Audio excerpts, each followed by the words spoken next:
All right. Here's a second here.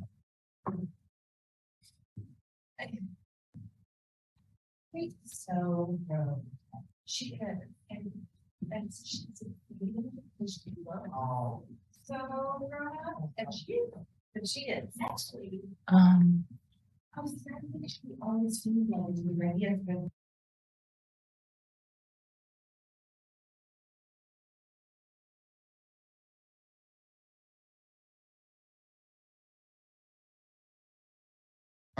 My name is Monty Sokup. I'm the chair of the get this meeting started, call to order. And Okay, you're muted.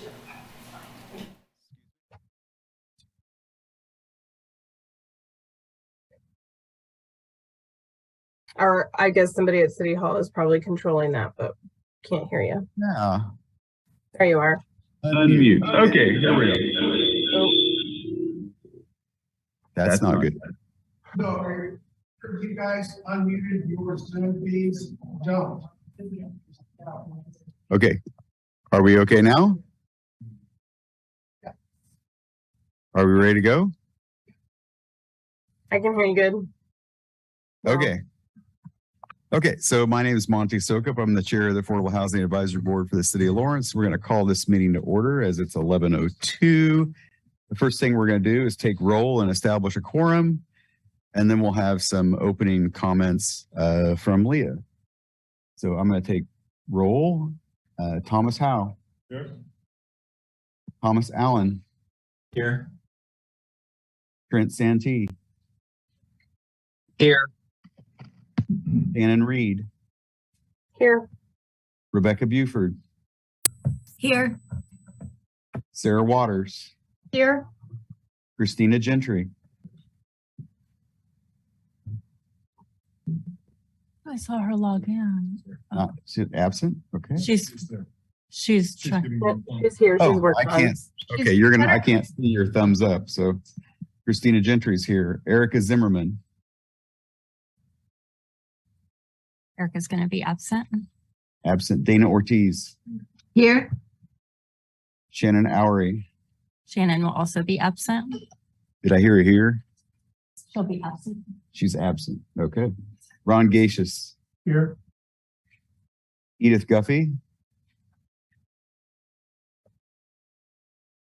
Okay, I believe Edith is absent and Monty Sokup here. So that is 1, 2, 3, 4, 5, 6, 7, 10 present, which establishes a quorum for us. All right, with that, I'm going to turn it over to Leah real quick for the basic opening meeting comments.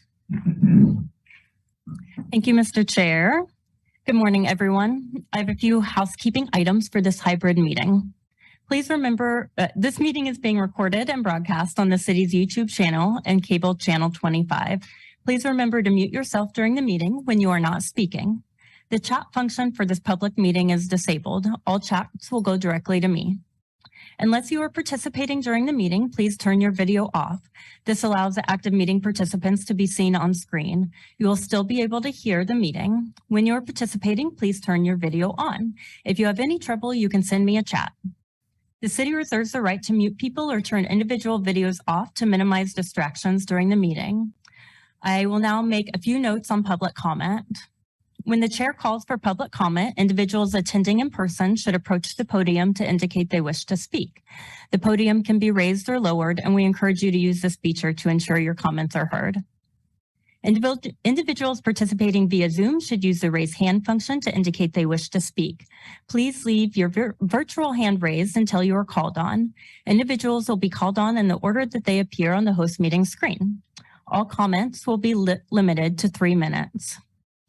I would also like to take this opportunity to acknowledge that today is Indigenous Peoples Day and that our organization, as well as the organizations represented in the named seats on this advisory board, occupies land that has been cared for by Indigenous peoples, and that we share a commitment to understanding the history of genocide and the forced removal of people and communities. This is particularly important as we discuss land ownership, which is a colonial concept, and the impact of Indigenous peoples' forced removal and migration from and across the land that we occupy, which has resulted in Indigenous peoples' disparities in income, houselessness, health, and access to the human right to housing.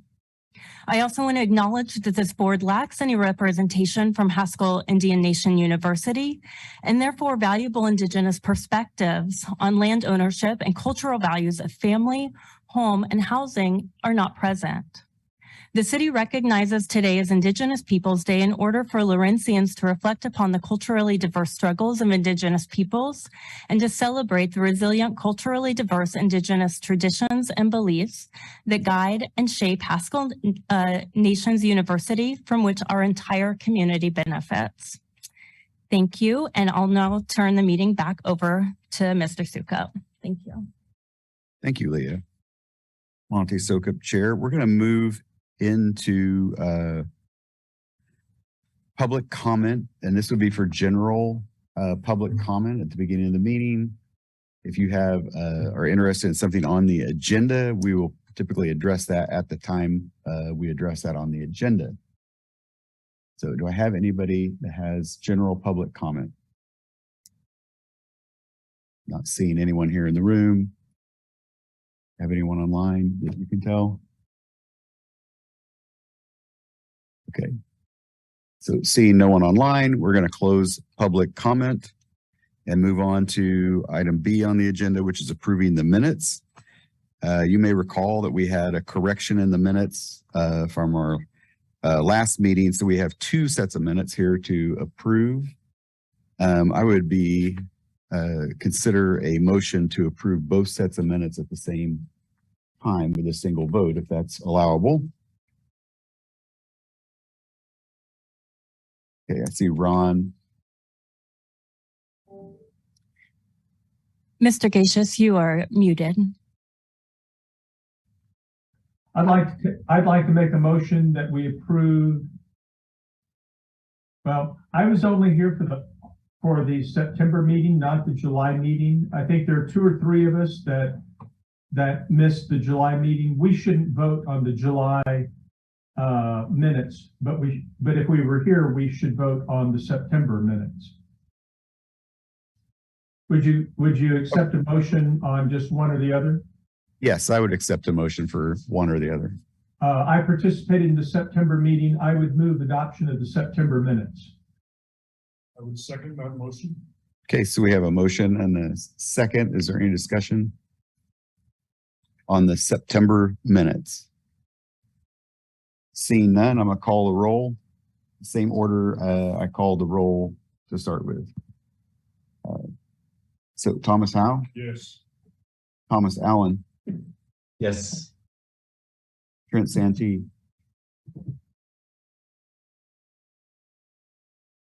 Trent? He did unmute, so I got to assume that his microphone's not working. Okay. Shannon Reed? Yes. Rebecca Buford? Yes. Sarah Waters? Yes. Christina Gentry? Yes. Erica Dana Ortiz? Yes. Ron Gacious? Yes. Monty Sokup, yes. Motion passes 9-0.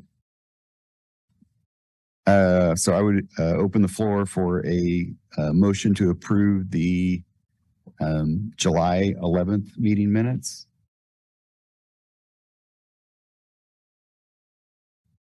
This is Sarah Waters with KU. I move that we accept the minutes from the July meeting. Thank you, Sarah. Rebecca Buford, tenants to homeowners, second. So we have a motion and a second on the floor. Is there any discussion regarding the July 11th minutes? Seeing none, I'm going to take the roll.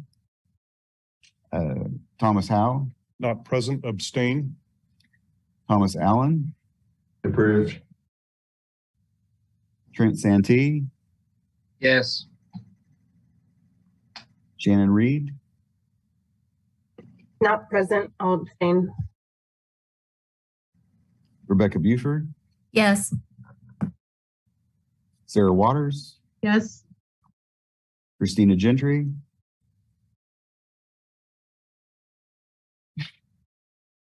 A thumbs up. she got thumbs up. Yeah. Okay. Yeah. So Christina Gentry is a yes. 5. Dana Ortiz, Yes. Ron Gacious, Not present, pass. Monty Sokup, yes. I believe the motion passes 7-4, 3 abstentions. Okay.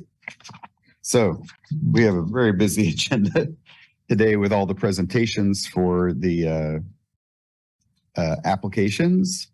So we're moving on to agenda item C, receive affordable housing trust fund applications presentations. Leah, did you want to make a statement about this? About the timing and whatnot for the. Sure. Thank you, Mr. Chair. Okay. So we have a very full agenda with applicant presentations. Each applicant will be limited to 10 minutes in total. Each applicant has been asked to prepare a 5-minute presentation and reserve 5 minutes for Q&A. If the applicant goes over 5 minutes for their presentation, then the Q&A period will be limited for a total time of 10 minutes.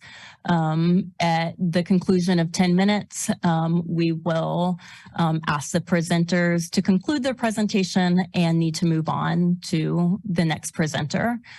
If there's any public comment for this item, that will be heard and accepted at the end of when all the presenters have had a chance to present. Any Okay. details?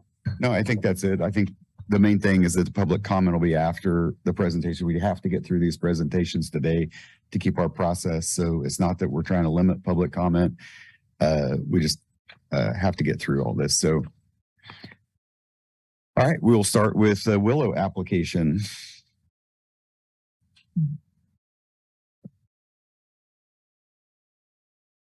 Is there a button? Yeah, just hold the button in. It says up. Just hold it in. There you go. Got it. Thank you. I'm short, but I don't like to bend over. Hi, I'm Megan Stuckey. I'm the Executive Director at the Willow Domestic Violence Center, and I am grateful that you guys have given us this opportunity to discuss our application for the AHAB funds. The Willow serves hundreds of clients every year in our shelters and in our transitional housing, and thousands every year through our hotline, community advocacy, court advocacy, support groups, various other services that we offer. So we have a pretty large swath of the community in our services. The main theme in almost all of the survivors' cases that we serve is housing. I mean, obviously, our primary goal is to get them safety and security in crisis and to figure out plans for moving forward as safely as possible. But the key component to most of those plans is housing. Obviously, you guys know all the barriers to housing, so I'm not going to preach to the choir about all those things. I think you know what they are. But in our clients' particular cases, there's this extra barrier of security and this emotional toil that's happening beyond what might also be poverty and other trauma and possible felonies or other barriers that people encounter. Survivors go back to their abusers statistically 9 times before they are able to leave permanently into independent safety. A lot of that has to do with the availability of a safe and secure place to live. Our shelter is a 90-day shelter, and you can extend another 30 days in certain cases. So that's, longer than what you used to get in shelter. It's still not really enough time to center yourself, become safe, do the emotional work that is necessary, and find a job, find transportation, find childcare, find an apartment that will take you, and have enough money saved up to do first month's rent and utilities and all the things and deposits. So the Willow really wants to help make that a reality and help it be sustainable. We know there's other pots of money in the community for our clients can sometimes apply for housing coalition funds or we've had Kara, which is ending, there's other options sometimes, but there's also barriers to some of those funds. And we like to have kind of our own internal pot so that when someone has run up against systematic barriers in other places, we can kind of fill in those gaps. So we're not asking for a ton of money for this, but we are asking to have enough that we can help a handful of clients who have run into whatever resources have been expended that they can't access the other things that are out there. Sometimes it means also that we need funds to help people like get their car fixed so they can get to work, so they can keep their housing. So, that kind of domino effect, we see that, and we really want to be able to have funds. We do get state and federal dollars, and a little bit of it goes to what we call program services, but those are very constrictive. There's very specific things that are allowable with those funds. And it's really, really helpful to us to kind of be freed from that so that we can help the handful of clients that comes to us with really specific and unique needs that we can't find another grant to accept. So we humbly ask for some support with that, as well as we do that. This is a very particular moment in time for people's tenuous housing, and we really, really, really want to keep our particularly vulnerable people off the streets as much as humanly possible. So this would make that possible for a lot of folks who can't find the resources in other places. Do you have questions for me about our services or how we have a housing case manager? We have a transitional housing case manager. We really want to support people as they go. We don't just say, here's your apartment, here's some rent, see ya. As much as the client wants us to be involved and continue to help them and stay supported through their job search and their job stability, we will provide that as long as they need it and are still kind of in our services. So just so you know, that's also a component of what we do. Do you have questions for me? Okay, I'd open it up to the board for questions. We have about 6 minutes. Seeing none, I have a question. Okay.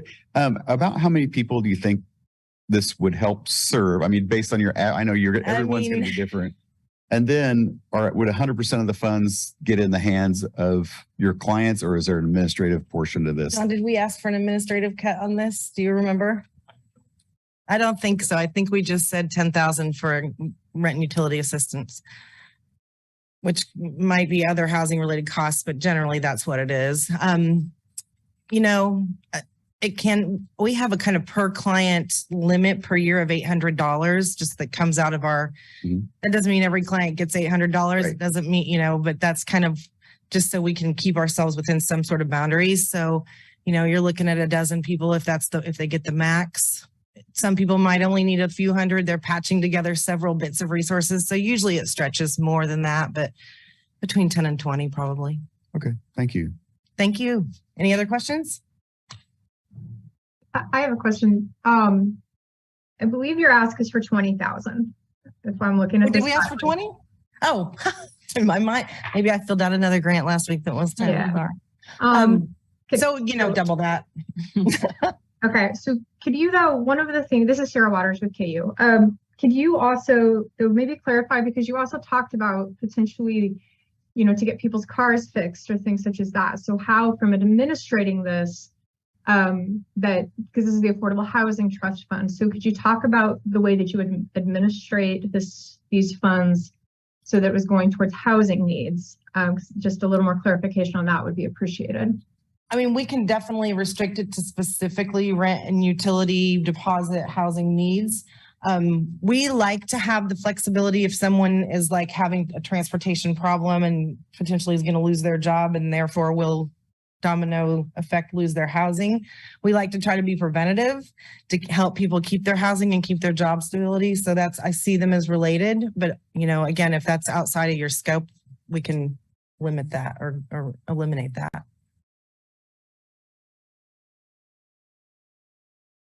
Right. Monty Sokup, Chair. Any other questions?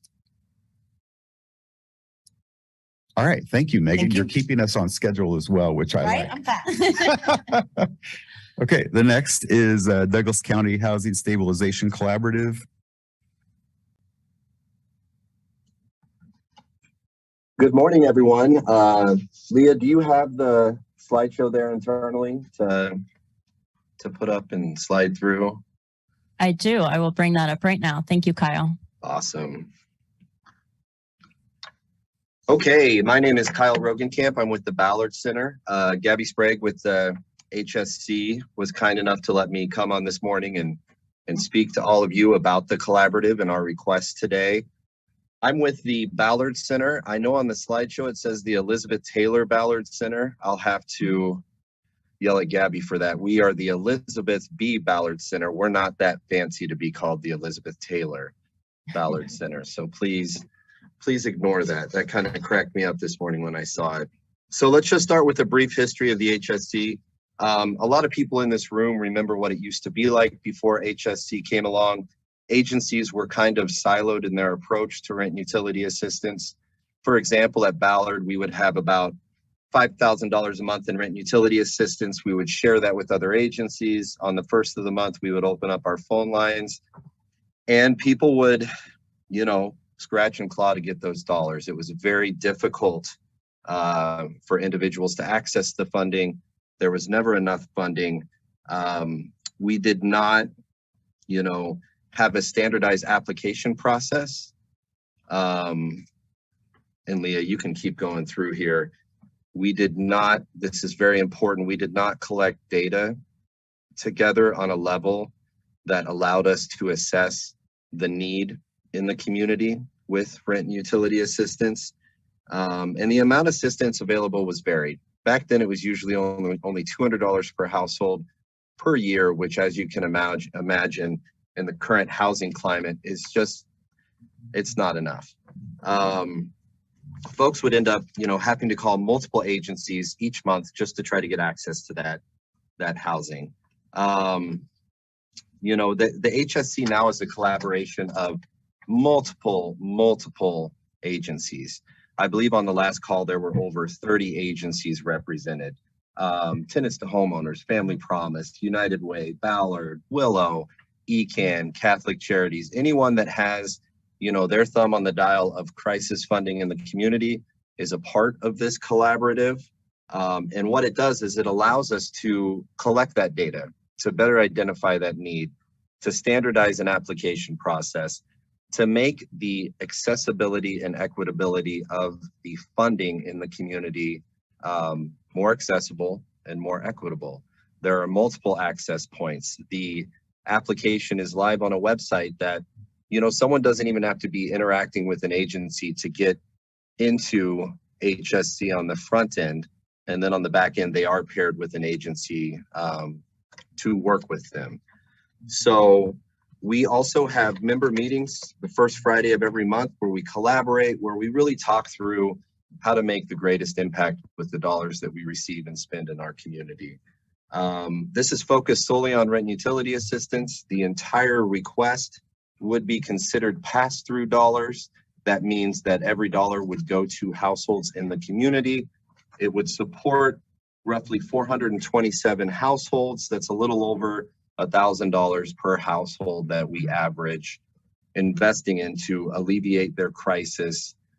More importantly, one of the big things that HSC does now is we follow up with these households that investments are made in. The partner agencies work with them for a couple month period, and then even ongoing after that. The whole goal is to get them to a point where there is some sort of stability. There is the ability to handle their budget on their own without future investment. Another big part of yes? I apologize. This is Leah Roseland, Affordable Housing Administrator. We're having some technical difficulties. Oh, okay. There we go. I apologize. I didn't want to interrupt you, but the slides weren't progressing on Zoom, and I just wanted to make sure that everybody was seeing the slides. Yeah, I noticed Okay, it looks like we're good now. Am I on the right slide for where you're at in your presentation? Online, it's still on the first page. What about now? Are you seeing? Still seeing the first page. You think you're sharing the wrong screen. It's on like the left page of this thing. So I apologize for interrupting your presentation, Kyle. I want to make sure that everybody's receiving the presentation. Just give us one moment, please. Yeah, definitely. shared another monitor when you share.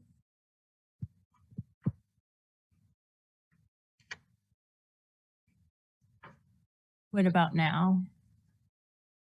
Still seeing the initial slide. Okay, I'm gonna stop share and start over. I'm sorry, I'm not sure what's happening.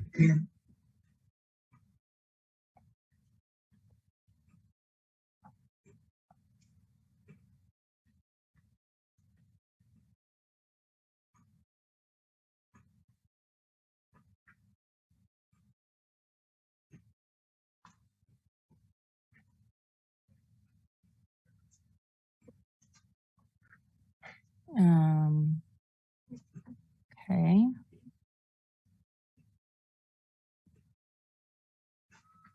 That's gonna work. It's, start slideshow.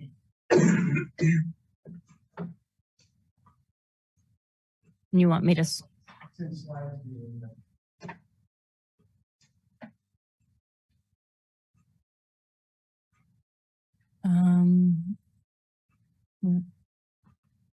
Do you not want?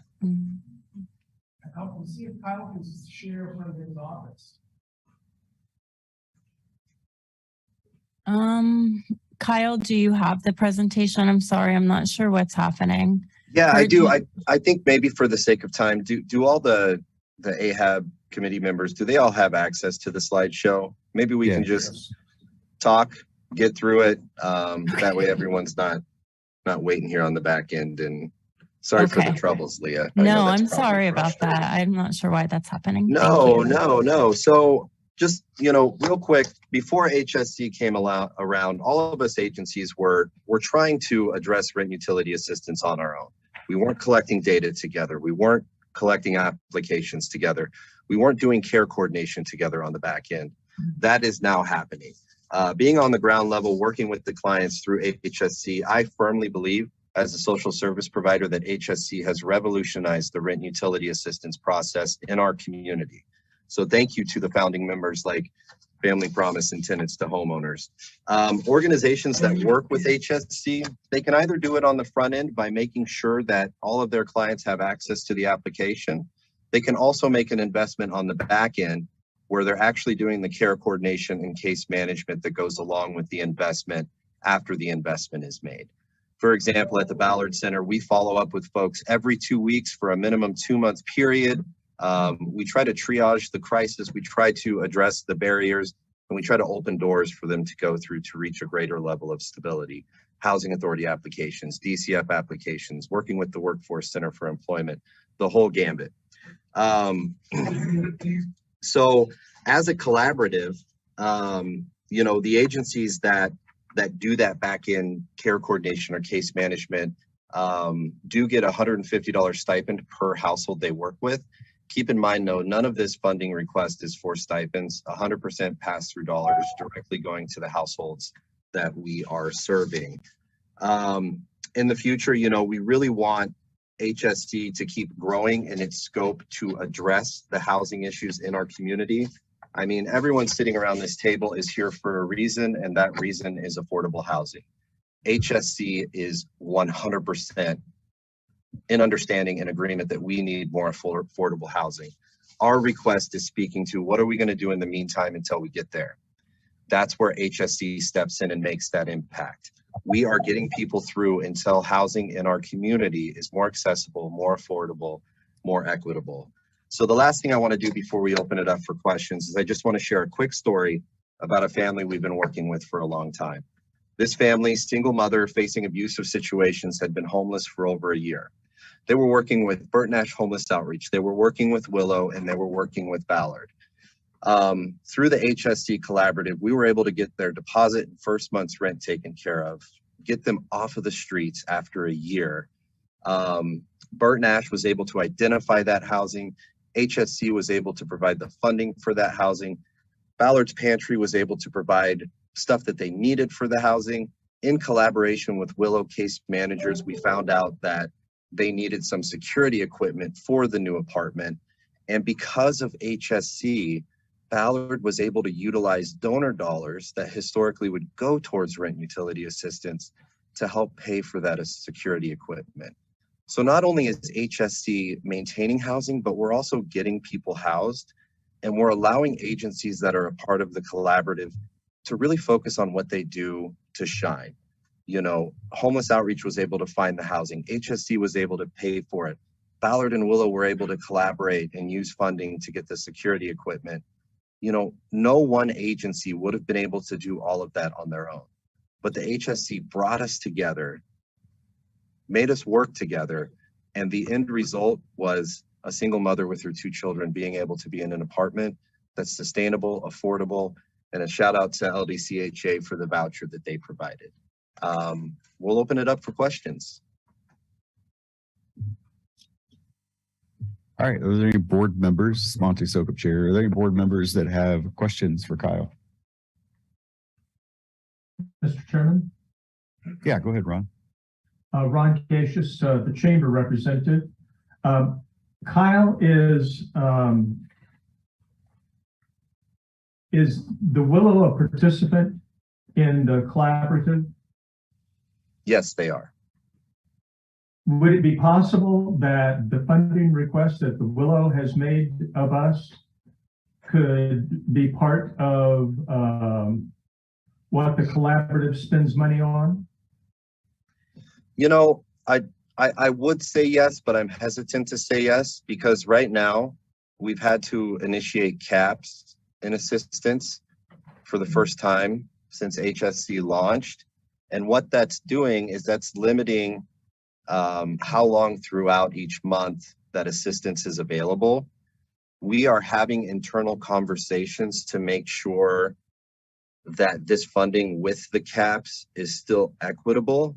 It's conversations about saving some of it for seniors that face the digital divide and can't access the application, for non-English speaking applicants that might need more time to get the application in. And I feel like Willow falls into that category. I feel like their target demographic that they're serving is unique and also needs unique funding.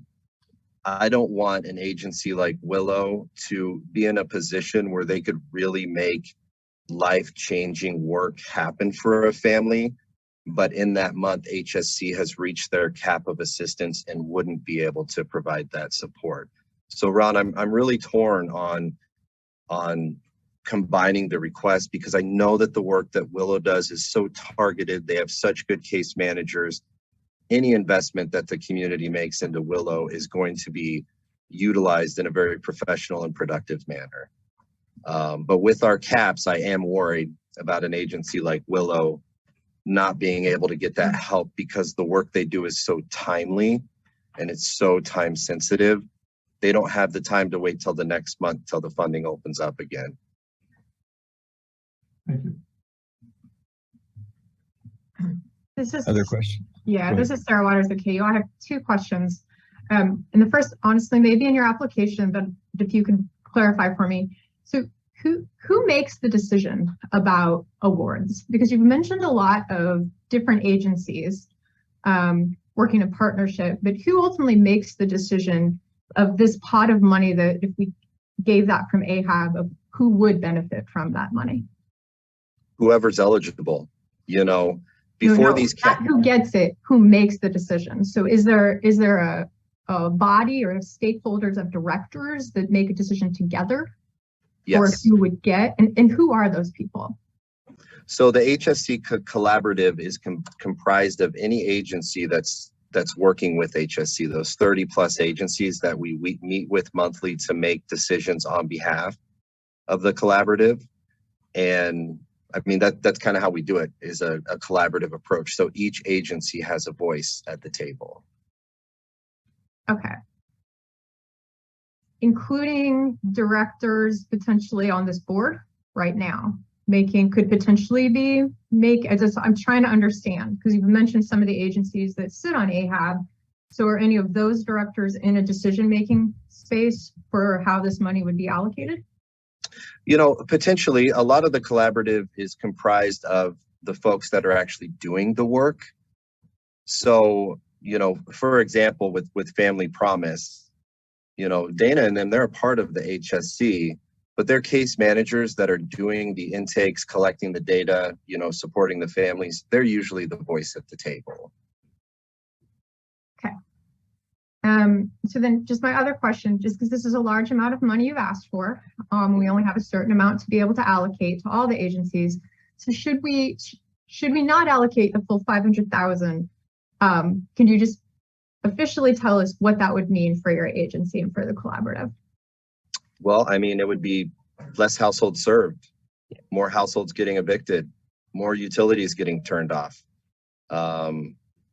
It would mean more crisis for families in our community. And it would mean, I mean, the folks around this table know it's a lot easier to help someone before they become houseless than when they become houseless. It's exponentially more difficult to get them rehoused once they've been through an eviction process, or have had utilities disconnected or behind. Until we have the affordable housing in this community, I can't stress enough how vital these funds are to keep people from suffering. Yeah. Thank you, Kyle. I think we need to wrap up and keep moving unless somebody has something. Ron had a question. Yeah. And Leah, could you have our timer on the screen for us? I can't really tell where we are in the process without it. Sure. Thank It you. looks like Kurt just put it up.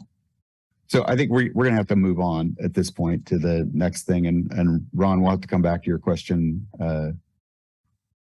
in our discussions. I understand that this is Sarah Waters again. I understand we need to move on, but I know Shannon was starting to speak as well as Ron. And so I don't know how to extend, but I think there might be some lingering questions. But I don't want to speak for my colleagues. Yeah, I understand that. I also understand that if we'd really have to get through all these things in 2 hours today, or we have lingering entire projects, not just questions. So I'm going to keep us moving on. We'll maybe we can submit, if you have a burning question, you can submit it in writing after, and we can get those out and get them answered and distributed to the board in some way. But I think right now we have to keep moving. So sorry for that. Mr. Chair, this is Leah Roseland, Affordable Housing Administrator. I do just want to make one point of clarification in terms of the HSC application and allocation process, is that it's a standardized process based on eligibility criteria and first come, first serve. So there's no body that is essentially, if they meet the eligibility criteria, they're awarded the funds on a first come, first serve basis. All right. So thank you, Leah. So the next on the list is the Watts application. Stephen C. Watts.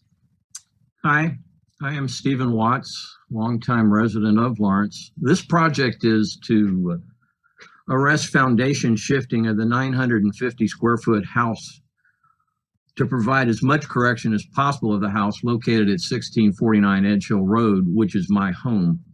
It is not a house and garden project, and there are no tax givebacks to me over the course of my lifetime. I am seeking to avoid houselessness, which the other speaker was just noting, and he's ever so correct. You know, I first learned of this process by an announcement in a neighborhood-oriented website, nextdoor.com, when the town posted an announcement for the grant process, and it read, "Affordable housing starts here. We are currently accepting applications for the Affordable Housing Trust Fund. Eligible projects for funding include the acquisition, rehabilitation, and or development of affordable housing for Lawrence community members living at or below 80% of the area median income." I have been living and working at below the 80% level my entire working life as a social worker, doing the exact work that is going on now. Don't know how effective we were over the last 50 years. I am classified as elderly given my age, and very much seek to age in place.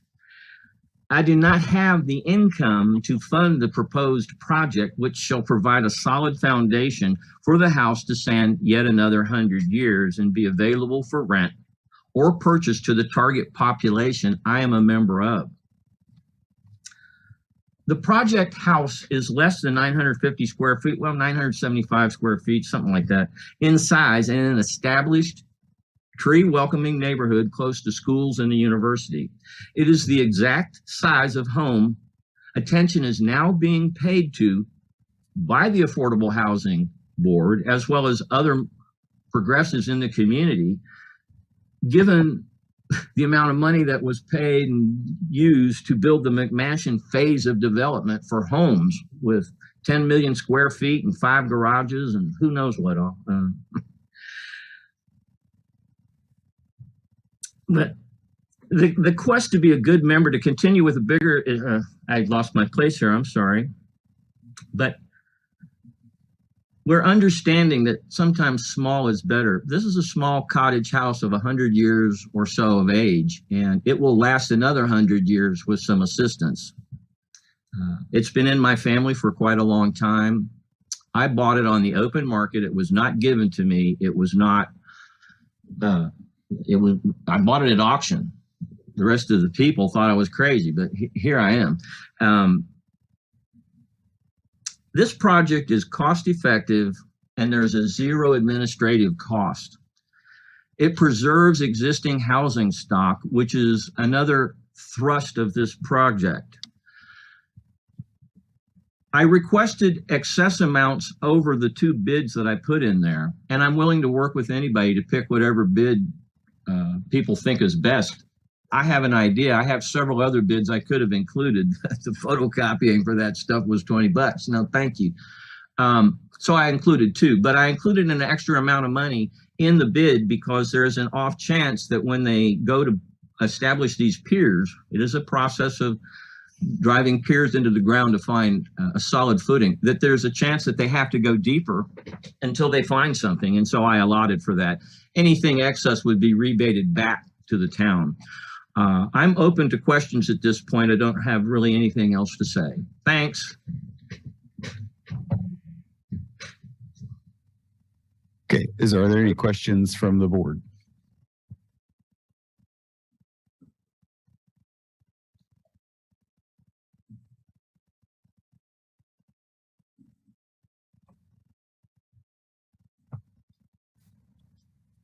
Mr. Chairman? Okay, yeah, go ahead, Ron. Ron Gacious, Chamber Representative. Mr. Watts, have you ever made application to any of the agencies that provide assistance in rehabbing and helping to maintain older homes? I'm sorry, I didn't get your name. My name is Ron Gacious. Hey, Ron, as a matter of fact, yes, I have. And I was rather taken aback by what I received. When this was announced in the first part of the summer, I immediately began, I sent emails to the Neighborhood Association, the Lawrence Association of Neighborhoods. I sent requests for information to Habitat for Humanity and Tenants to Homeowners. Nobody responded. Nobody. I sent more emails and I eventually got a response from Tenants to Homeowners. And they were working with, Ms. Buford was working with me briefly and then it just stopped. She said she would contact me when I noticed that there was a city commission meeting, and I said, do I need to go to this? And she said, nah, that's some funding thing. We'll get back to you. Nobody did. I contacted Habitat for Humanity, got no response. I sent some more emails. I got a response eventually, and it just said, we're not doing this time. We can't help you. I didn't get any response from the Lawrence Association of Neighborhoods. I did get a singular response from the Oread Residents Association, which is not a real neighborhood association. It's not incorporated. It's just a club. They weren't willing to do anything. So I decided I would make application for myself. I understand that this is a new aspect of accessing these funds, but these funds are meant for those people living at or below 80% of the target population, which is a neglected aspect. We focus strictly on impoverished and onesie twosies.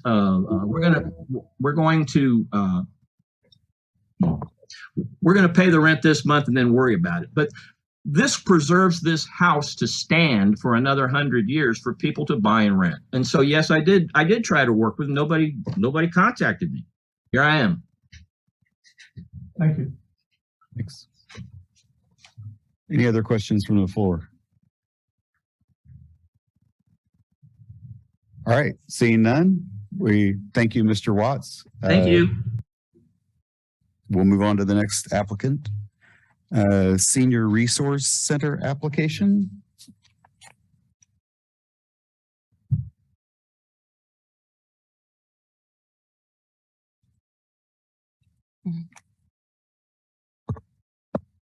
Okay, is it low enough? All right. Hi, my name is Megan Poindexter. I am the Executive Director for the Senior Resource Center for Douglas County.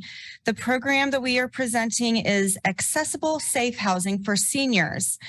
Our goal is to secure funding for home repair and rehabilitation of affordable housing stock and accessibility modification for 5 to 10 households annually. Specifically, we're looking at seniors who are below 50% of AMI throughout Douglas County, households with disabilities who need accessibility modifications, and both renters and owners of units in poor or fair condition. The amount we've requested is $53,000. $3,000 of that would be for administrative work and $50,000 to be paid directly for the work completed. This is an uncomplicated ask for a pretty uncomplicated program in reality, because it's already something we're doing. It is occurring currently, but with severely limited funds. The Senior Resource Center is lucky to have great partners that we have been doing this with. We've got a pretty solid procedure, but inevitably we are short of funds for materials and or the ability to pay market rate for the experts who can complete the specific repairs that sometimes folks need, and thus it is hard to get those qualified individuals to agree to complete the project.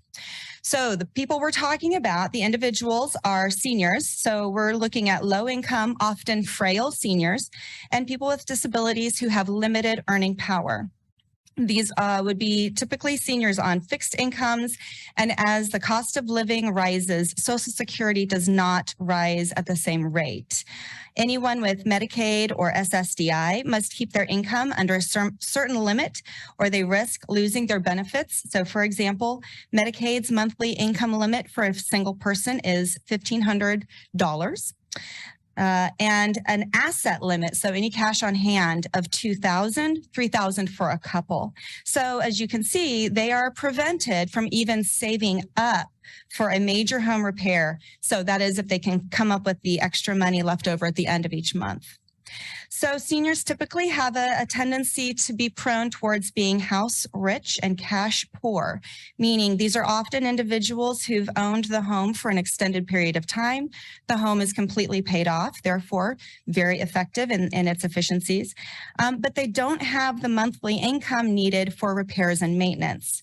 These are often also folks that are unable to complete the repairs or often even very basic maintenance themselves because their bodies are unable to complete the tasks requested, or I'm sorry, the tasks needed. So imagine we're talking someone who is on oxygen or who has knees that are weak or who cannot lift their arms above their head, sometimes even to change a light bulb or the battery in a smoke detector. And sometimes even those who are unable to stand unassisted for more than a few minutes. So with some assistance, however, and sometimes it doesn't take a lot, they are able to continue aging in place, which is much less expensive than independent living or assisted living, neither of which are covered by Medicare. And the longer they can prevent or delay facility type living, it does cost less for both the individual and taxpayers, frankly, assuming that this is a person who would potentially need to spend down in order to qualify for Medicaid. So we're talking about low-income senior homeowners who need affordable help and low-income senior renters who need affordable help because, as I understand it, landlords are required to approve ADA modifications, but they are not required to pay for them to happen. The partners that we've already been working with include tenants to homeowners with our shared Helping Hammer Handyman program. Habitat for Humanity's Aging in Place program, the Osage County Home Repair Grant Program, the local plumbers and pipe fitters union, and there are more individuals who are experts in the different types of repairs that need to occur. But they are often private contractors and whatnot.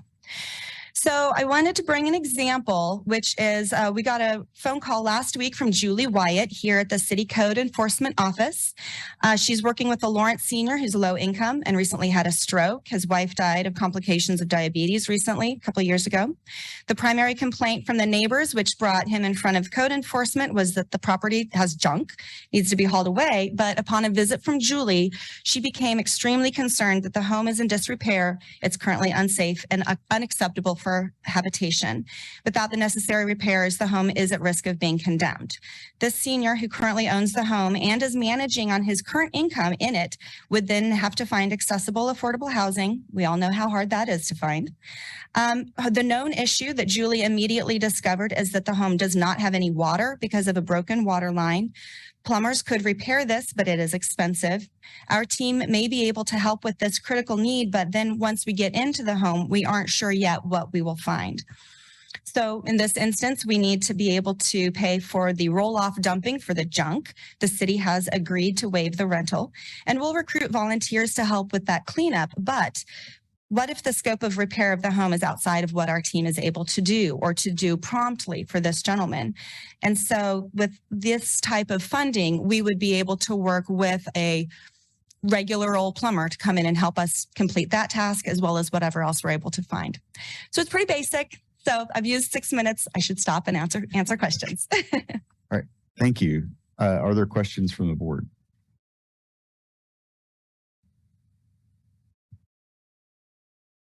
Okay, I don't see any, so I have a question.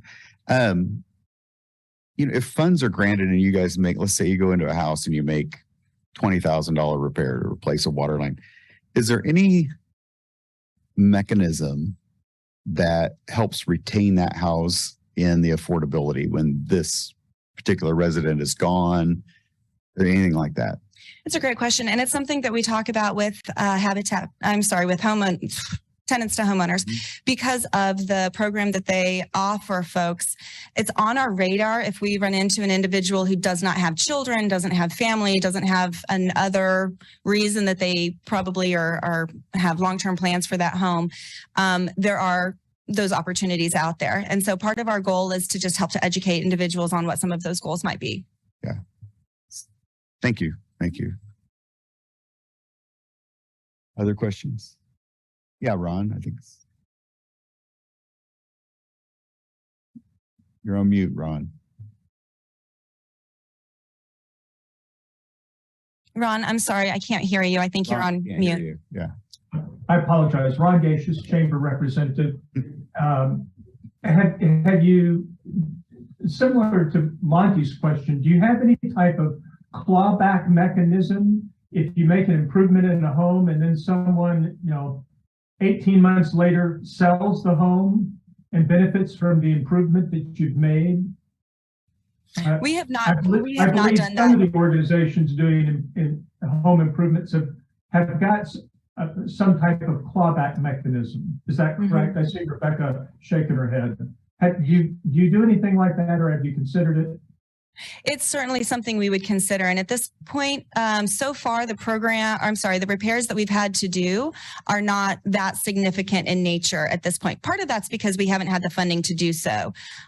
We have a program that the individuals can pay on a sliding scale what they're able to, but we would like to be able to help with some of these additional costs that they're unable to complete.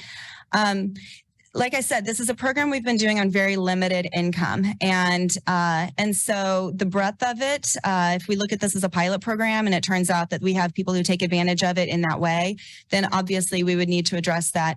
At this point, the repairs have been more along the lines of ramps, grab bars, and then of course we're talking about, we would like to talk more about some of these more significant repairs that are putting seniors in precarious situations.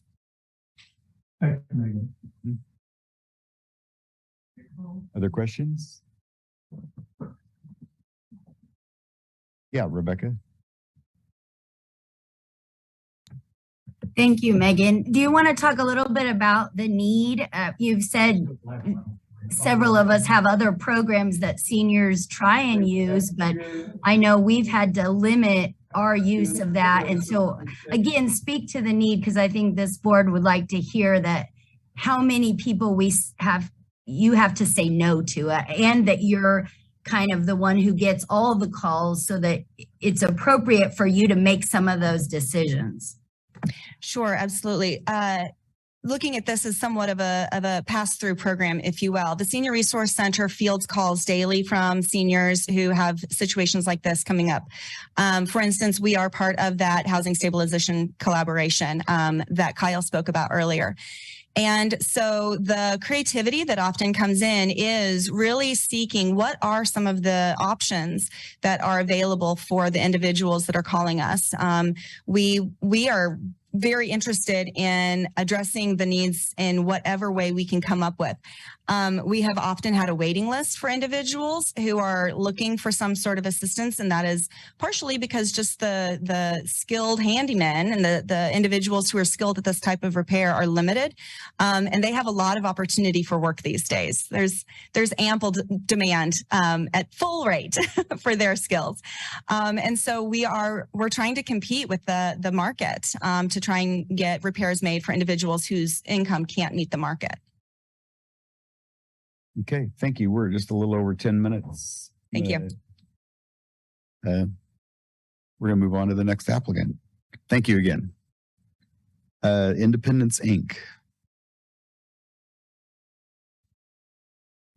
Hello. I believe I can share my screen. Yes, please. Thank you, Daniel.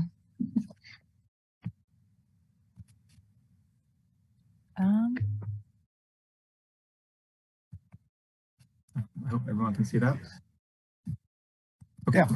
Hi, everybody. My name is Daniel Brown. I'm the Core Service Manager at Independence Incorporated, and I oversee our accessible housing program, which is the program I'm here to talk to you about today. So the goal of our program is to make it possible for folks with disabilities who are low to moderate income make those needed accessibility modifications to their home to be able to continue safely living out in the community. Why we feel the program is needed. So I think we all recognize that there's just not enough affordable and accessible housing to meet the demand in our area. Also, what we know at Independence Inc., helping folks look for housing, is that many of the affordable housing options in our area have also a tendency to be some of the least accessible. Those are older homes. Those are older apartment complexes that were built before HUD established accessibility standards. Larger homes built into split in multiple units, trailer homes, etc. We also know as the senior population increases in our area, so is the demand for accessible housing options, including options for aging in place. Unfortunately, there are just very few resources available to assist folks with modifying existing housing they already live in, so they can continue safely living there in the community, in the home that they've lived in for sometimes many years. So how does our program work? So we do have an application process. We do screen folks for eligibility. Primarily, that's looking to make sure that they meet our income eligibility guidelines, which is at 80% or below of area median income. We're also making sure that the property is within Lawrence City limits, and also that there is a legitimate need for the modification that they're requesting. After we determine eligibility, we meet with folks in the home to discuss accessibility issues, concerns that they're having. A lot of folks, when they contact us, they know exactly what they need, but not everybody does. So that's where it's helpful to meet in the home with folks. Do a walkthrough, determine what accessibility modifications might be beneficial to them. This is also part of the process where we sometimes have conversations with folks about referrals to other community partners, programs out there that might be available to assist if they're seeking something that exceeds the scope of our program.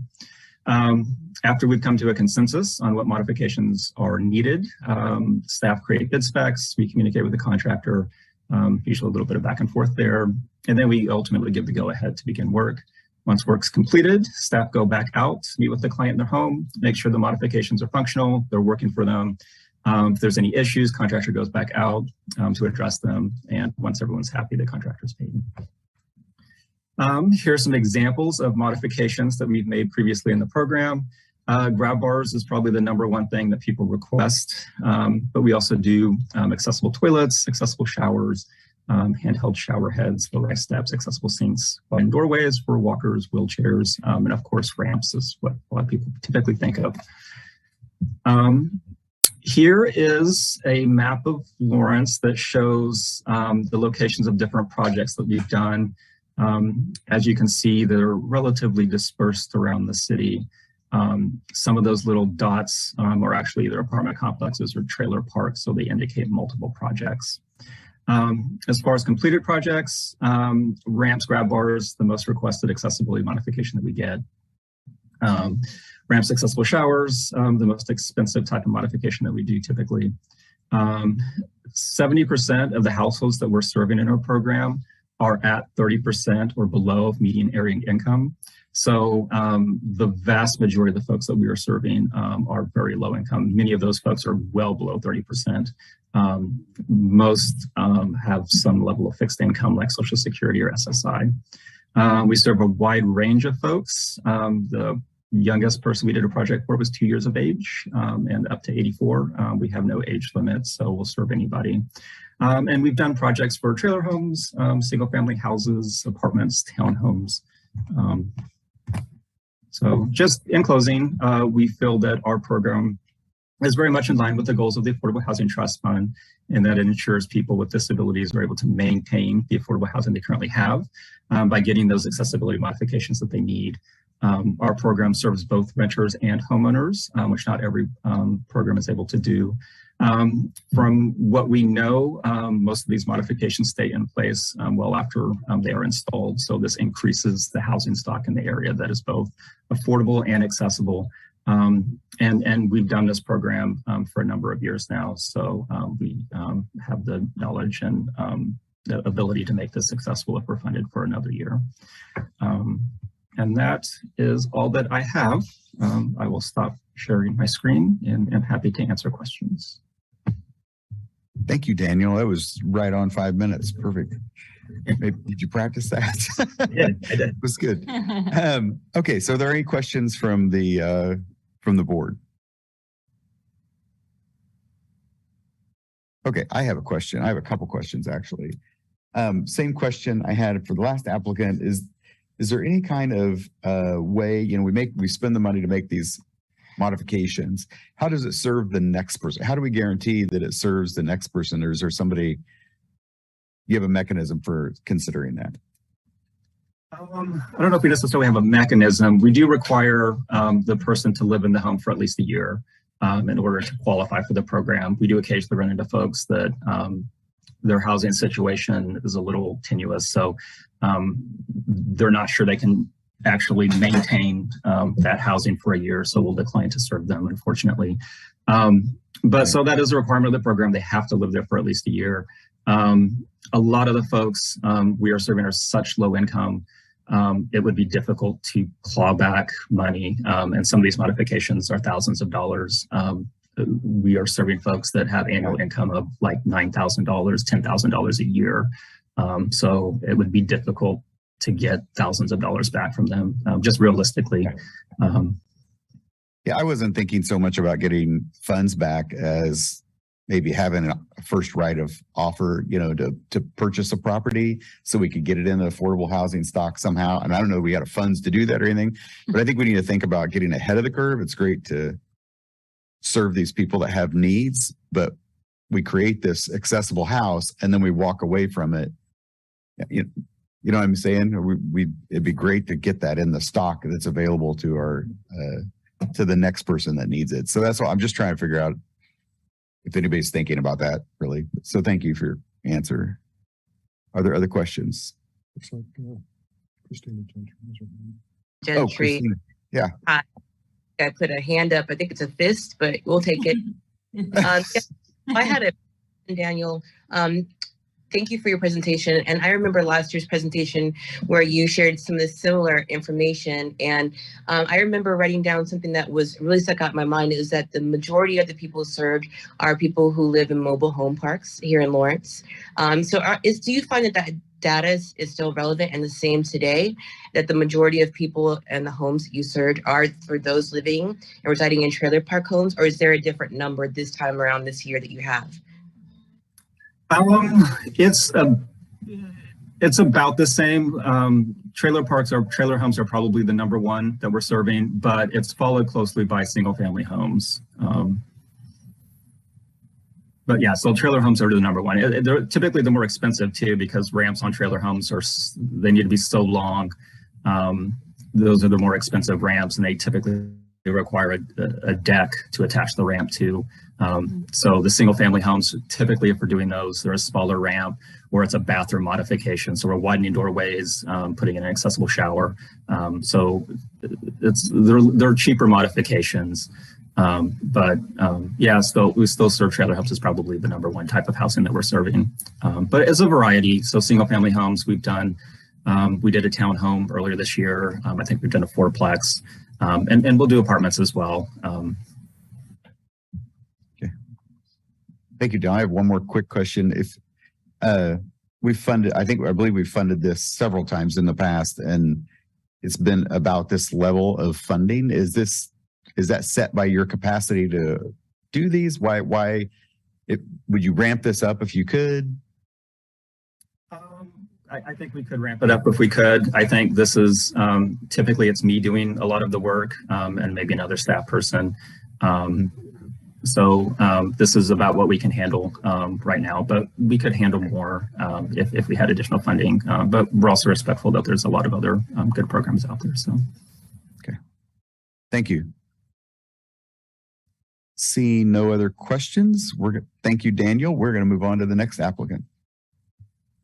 And that is Annex Group Union at the Loop application.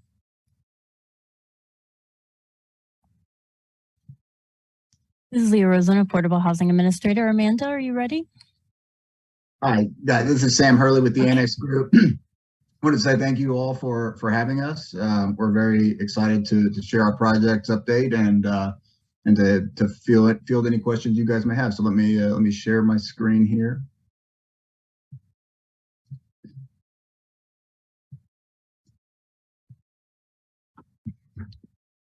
Everyone see that? Mm-hmm. All right. So this is Union at the Loop. Our project is currently under construction. As you can see in the next slide here, that it's located at Michigan Street and the highway there. This is a 248 unit project serving 60% AMI families and below. We are currently under construction and actively delivering units for the project. Here is just a site plan so you can kind of get a feel for how the site is laid out, but we have, several residential buildings as well as a clubhouse with some amenities such as picnic areas, dog parks, in-unit washer dryer, as well as many other amenities for our residents to enjoy. Here are just some pictures of the project so far. Like I said, it's still an active construction site, so excuse the landscaping, but we are well underway and expect to have full completion of the project by April or May of 2023. And with, like I said, units being delivered now and each month from here on out. Like I said, the project is 248 units, 100% at 60% AMI with the following income restrictions: 1, 2, and 3 bedroom units for a total of 248 units. So the reason for the request, we have had a significant cost overrun due to a variety of different circumstances. That you may be aware that the cost of materials and labor during COVID and after COVID have risen significantly due to supply chain issues and the ability to get equipment and materials that at one time were readily available and given all the constraints on society have been less and less available. So significantly over budget currently compared to the what we were in place with at closing. So there's a few different ways in order to resolve these issues. One is, we're actively pursuing other funding. There's a variety of different soft funding available, which we're requesting through this presentation and through others. The others would be to increase our permanent first position mortgage. And in order to do that, we would need to exceed our net operating income expectations for this project compared to what we had done at closing. Unfortunately, there's only a few ways to do that, and that's increasing revenues or decreasing expenses. So what we're really trying to do is limit the impact that this cost overrun is going to have on our residents by filling the gap as much as possible with soft funding. And if that's unable to be accomplished, then we will have to consider some either rental rate increases or finding room in the OpEx budget, either through staffing or some other areas where, and that's just not something we'd like to do. We're trying to avoid any sort of negative impact to our project and to our residents, and the main way to do that is to fill this gap with other opportunities or funds other than increasing rents or something of that happen.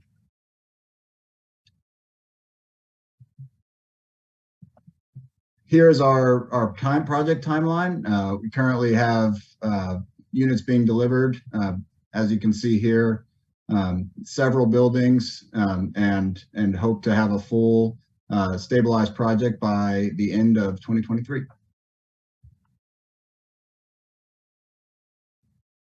And that's it. This is just some slides of our other projects and other portfolio, but I can open up the floor for questions at this time. All right. Thank you, Sam. Monty Sokup, Chair. Are there any questions from the board? Dana, I think. Thank you, Sam, for the presentation. I walked by there and I was pretty excited when I heard about this project, and since I've watched it from the clearing. I saw on your slides that you're using community outreach, and you mentioned the housing authority. So with that, I'm assuming that you're accepting vouchers for these units, and I just wanted that clarification, please. Yes, absolutely. Accepting vouchers. Yes. Thank you. Other and to questions? that end, a little bit off topic here, but to that end, if there are people actively engaged in the voucher process and we can get them involved with our property management folks, we would love to do so. This is Douglas County Commissioner Shannon Reed. I was curious, just to sort of piggyback off that question from Dana, or are all units expected to be eligible for voucher recipients? Will there be any restrictions to that? And I guess in particular, if you end up raising rent due, to offset the debt that you've spoken about and the overburden of cost, would it exceed the fair market value and lower the amount of vouchers or units that you would consider voucher? So it's a two-part question. Right now, is the plan to have all units except vouchers? And if you increase rents, are you planning for that still? Got it. So we do not have any restrictions on units that can accept vouchers. There are some requirements as far as background checks, credit checks, et cetera, that may limit a specific person from receiving the ability to live at our complex. But as far as limiting by just because they have a voucher, no, that is we're anybody that's eligible and meets our requirements would be able to live in our project. And then the second question, I believe, was regarding if we had to increase rents, would that impact the ability to accept vouchers? The answer is no, as long as the max rent available including the voucher would would meet the threshold of our rent requirement at that time if we were to have to increase it. Thank you. Rebecca. Other questions? Mr. Chairman? Go ahead. Go ahead. I got Rebecca and then Ron, I think. So what amount of soft costs do you need to not raise rents? So currently our request is for $750,000.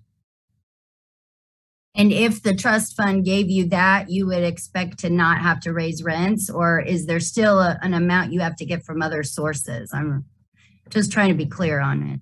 Sure. Yeah, we're currently at around, we've had an overage of about $2 million.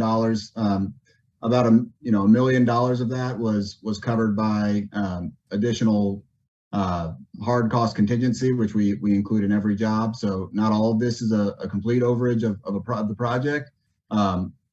So yes, if we were to receive the $750,000, I believe that would offset our gap to an appropriate consent to minimize any sort of OpEx decreases or revenue increases. Okay, Ron, go ahead. Ron Gacious, Chamber Representative. I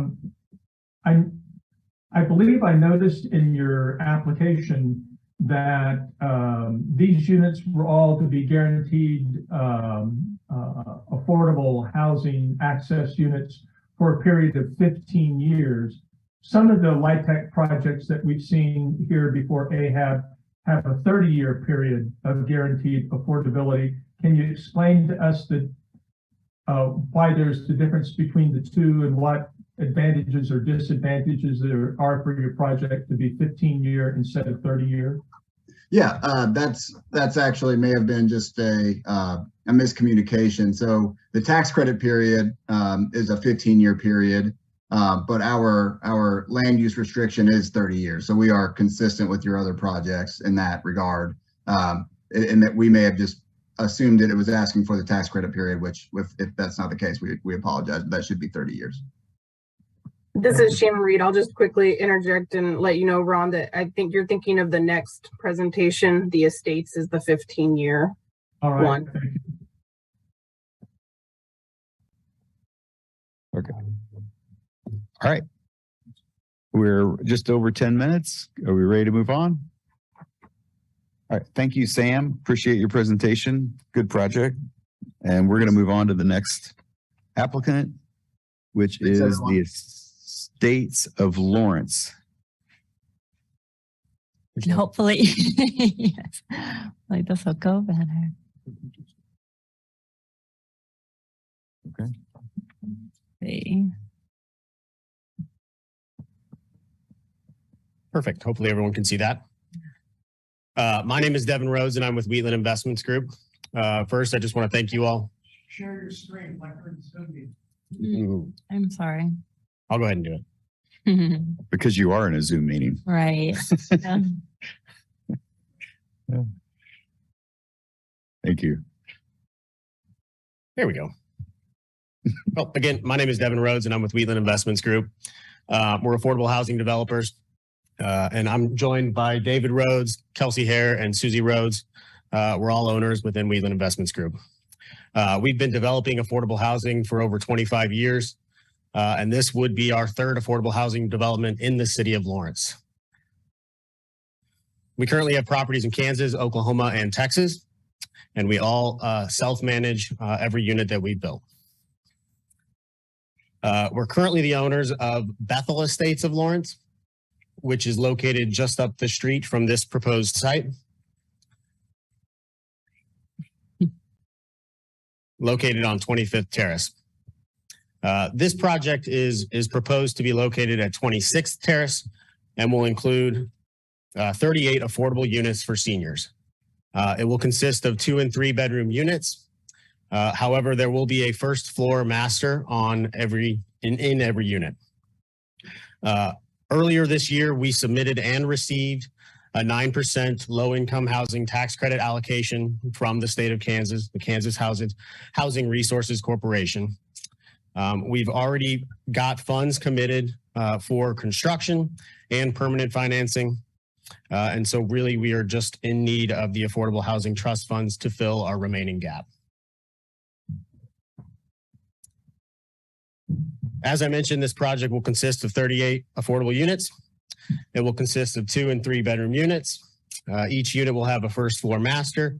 Each unit will have a single car garage, in-unit washer and dryers. The property will also include walking paths, outdoor seating areas, playgrounds, and as I mentioned, it will have the access to the existing community center within Bethel Estates of Lawrence. So although this is comprised of townhomes, the residents here will have access to our other property just up the street. Within the community center, there's all kinds of activities, bookmobiles, bingo nights, Thanksgivings, things for the residents to enjoy. It may not have been noted on our application, but there is a bus stop on 25th Street, which is less than a quarter of a mile away. There's just a proposed elevation of the townhomes. Again, 38 units, 2 and 3 bedroom units. Within the units, this project will comprise of 30% area median income rents, 40% area median income rents, and 60%. So it will include a deeper median income targeting. We believe this project will continue to help the Affordable Housing Advisory Board meet their goals and objectives. It will also directly help the city's strategic plan to increase the supply of new affordable housing. Any questions? Okay, I'm going to thank you, Devin. Sure. I'm going to open that up to the board. Go ahead, Ron. See you, Ron.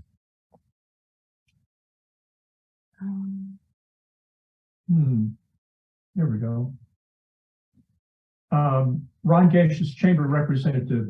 Devin, perhaps you heard my question for the previous participant. I noted in your application that the period of affordable housing guarantee is 15 years. Am I understanding that correct, or is? That's correct. Within the Kansas Housing Resources Corporation's compliance period is 15 years. As the previous developer mentioned, the LURA is ongoing for 30 years. Okay, thank you. So I have a question, Devin. These are assuming all rental? All for rent, yes. If I could just add a little bit more, we are going through the zoning process within the city. We are on the November agenda, and our hope is to obviously have a smooth meeting there and on to the city commission meeting in December. We would like to start construction at the very beginning of next year. And all of these funds will be directly used towards construction costs. And maybe I missed it. How many are accessible? All of them. All of them are. All of them will have a first floor master. There will be no steps within the entire site. Wow. Nice. Thanks. Any other questions for Devin? This is Sarah Ladders from KU. Could you also though clarify how are you getting to the second floor for the 2 and 3 bedroom plans? That's completely up to our residents. We would potentially, consider making some sort of modification for them to have access to the second floor. We kind of envisioned the second floor being either their second bedroom or guest bedroom, or however they want to leverage the second and third bedrooms.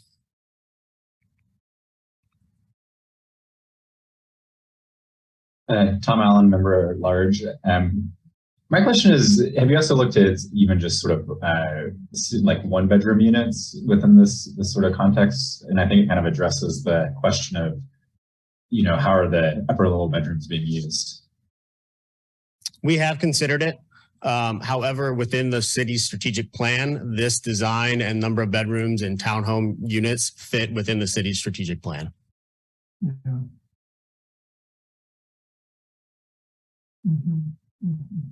This is Christina Gentry. Thank you for Devin for this presentation. Let me just clarify, these are estates of Lawrence are for all residents, or we're talking about affordable units for our senior living community? Just for clarification. The estates of Lawrence is for seniors and they are all 100% affordable, if I understood your question. So what is the definition of a senior there? 55 and older. 55 plus, okay.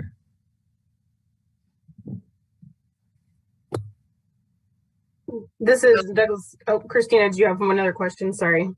Yeah, I need to go. This is Christina, just kind of 55 and older. And this is, I'll look into what that includes for what two units, but for families. So are we saying 55 and older and their families can stay there because there's 2 and 3 bedrooms? So 55 and older plus a caregiver or a family member or children. This is accommodating for all of the single family, with the understanding that one of the residents, the main resident, is going to be of a senior living status. Is that correct? Yeah, so unfortunately, no, it would not include seniors with children. So this is for 55 and older only.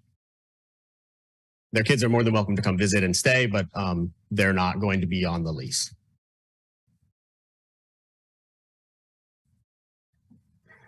This is Shannon Reed, Douglas County Commission. Same question for the last applicant, just about voucher acceptance. Do you anticipate that all of these units might accept housing choice vouchers if they're obviously 55 and older?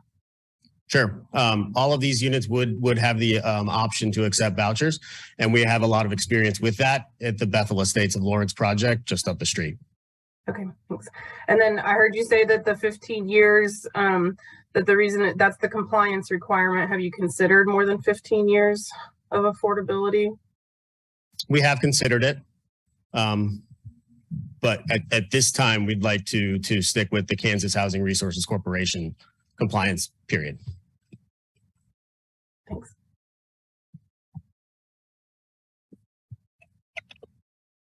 This is Sarah Waters with KU. One more question. If you didn't receive all of the funds, what does that do to your pro forma and moving forward?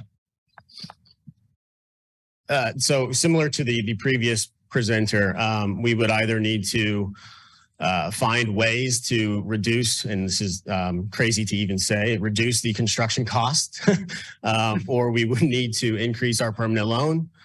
There is a chance that we would need to increase rents or reduce operating expenses.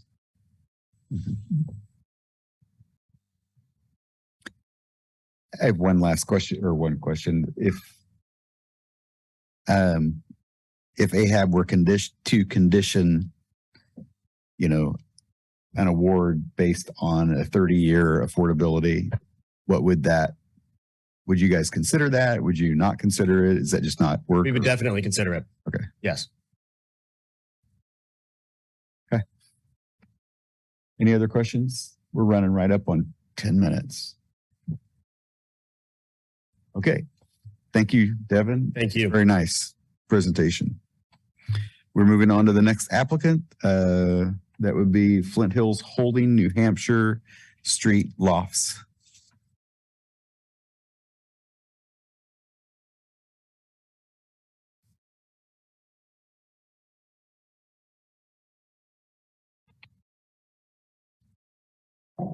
This is Leah Rosen, Affordable Housing Administrator. Tony, are you? I don't see. I don't see them.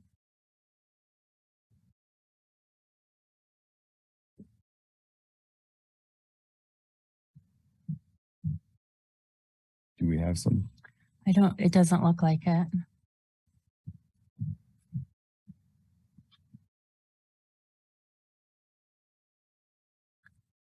So do we? Let's go to the next presentation. Yeah. Okay. We're going to move on to the next presentation. That would be DCCCA application. Hello, I am Lori Alvarado, the CEO at DECA, and Russ Harding is also on the line. He is the Chief Operating Officer at DECA. I want to start our presentation with just a story to give you a bit of an idea of what our housing project is about. We have a woman who has just completed treatment at our First Step at Lakeview Residential SUD Substance Use Disorder Treatment Program. She has 2 children under the age of 12, and she is looking to transition into the community. As she begins to look at her options, she knows they are limited. 1, because affordability is key. 2, safety of her children are important. And 3, if she has a federal offense, which is not unusual for women who have had an addiction as strong as some of the women that we treat at our facility, all options that have to do with HUD funding are unavailable because of the criminal history. They are ineligible to live in those facilities. So as we transition women and children into the community, the options are incredibly limited. We also know that returning to a place where addiction might have been the problem is not a safe option for recovery. So as we talk about our housing project, we have identified the issues that continue to be a challenge for our women finding housing, safe and affordable housing for children in the Lawrence community remain very limited. Our project, which Russ will outline the details of next, is really focused on this population. So women with children who have a substance use disorder diagnosis. Part of the challenge or part of the requirement in our housing will be ongoing treatment. This is transitional housing, and we'll be working with community resources to work towards permanent housing. So Russ will give just a quick update. We did include pictures in our proposal of the units, so I will let Russ tell you the details of the units. Good morning, everybody. This is going to include 5 duplex units, which would consist of 10 total units. Each of these units would be a 2-bedroom, 2-bath, 1-car garage. Everything is going to be single story so that we don't have to no issues with steps if there's any kind of mobility issues with the folks. We've also got a proposed clubhouse in the development as well, to where they could get together for holidays or just different birthday parties, being a safe spot there where they're actually getting their treatment on site. These, like I said, these units are a 2-bedroom, 2-bath, 1-car garage. I mean, they have all the regular amenities, washer, dryers, dishwashers, all of that set up. So as they're making the transition, this is the next step in their recovery. At this time, we'll entertain any questions.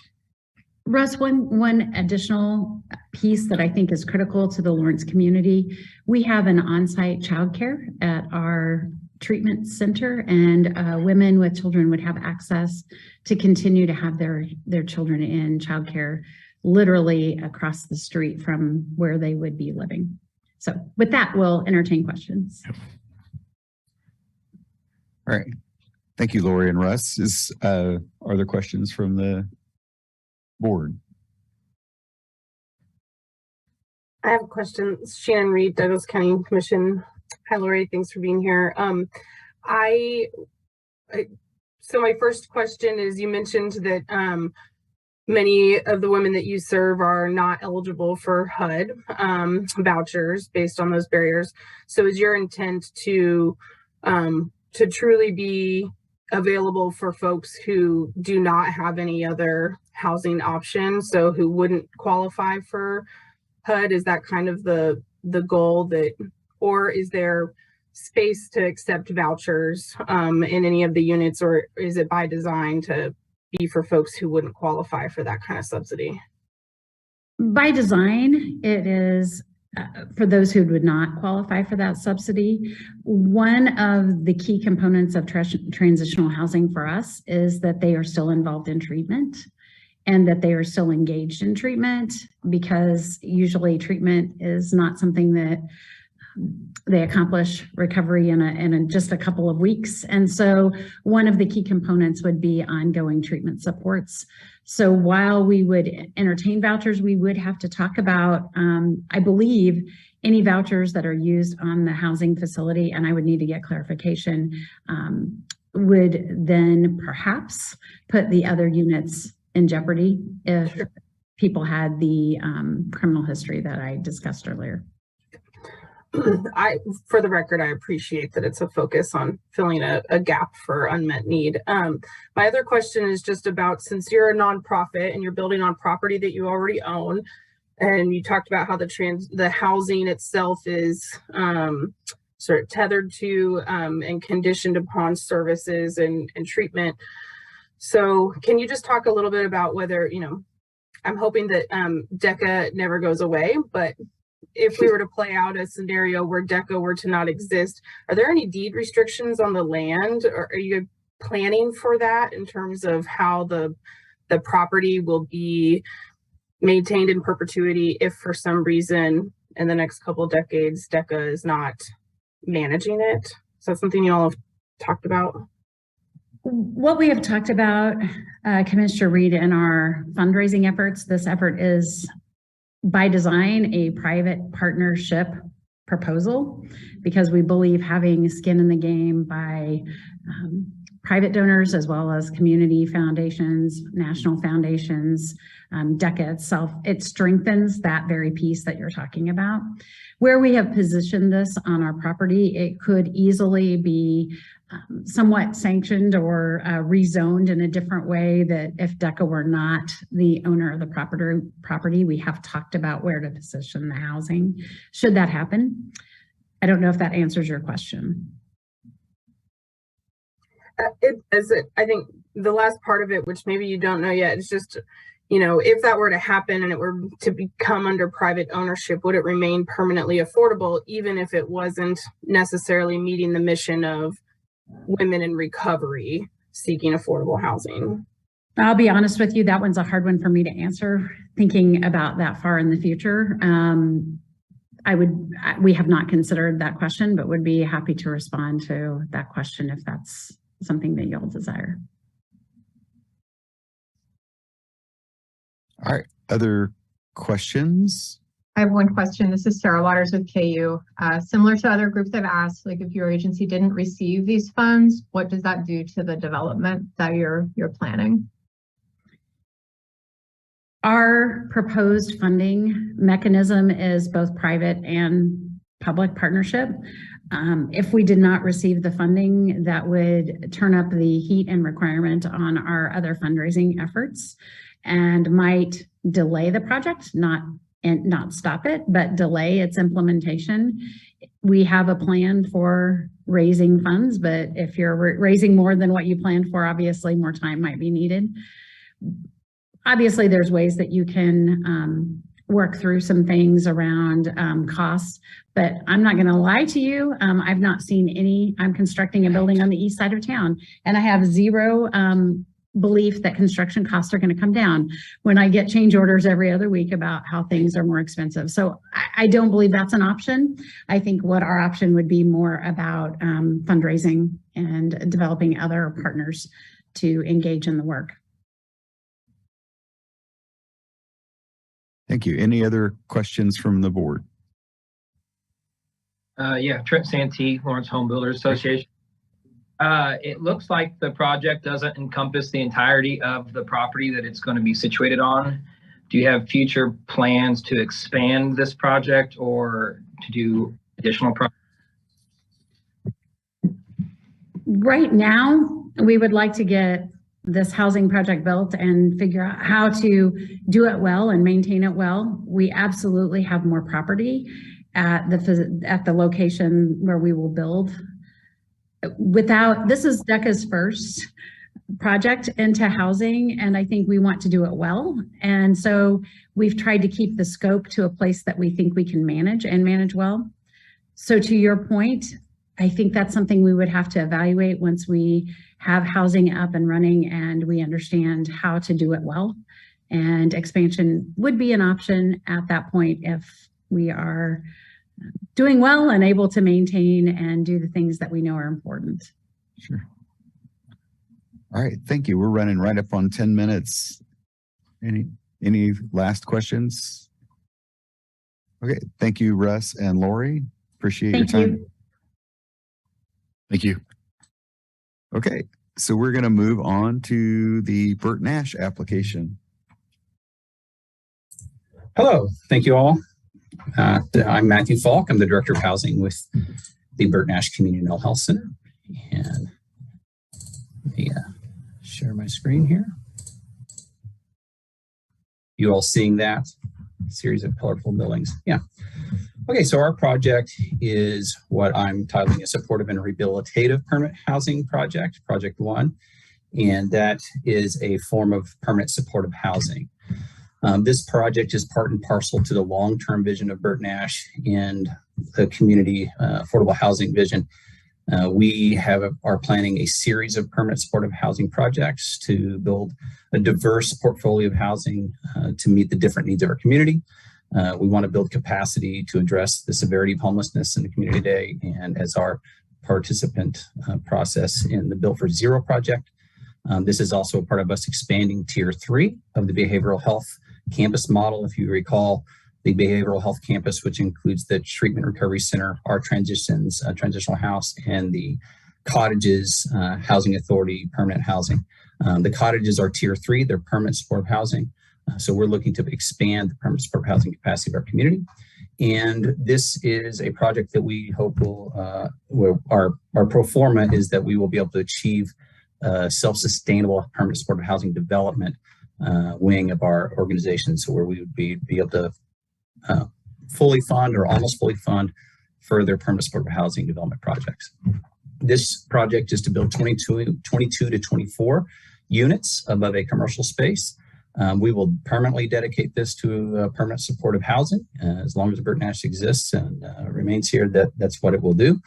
And the commercial space will likely be used for Burt Nash offices for staff who are on site providing services to the residents of the building and other community supportive services programs like our homeless outreach team or our assertive community treatment team, for example.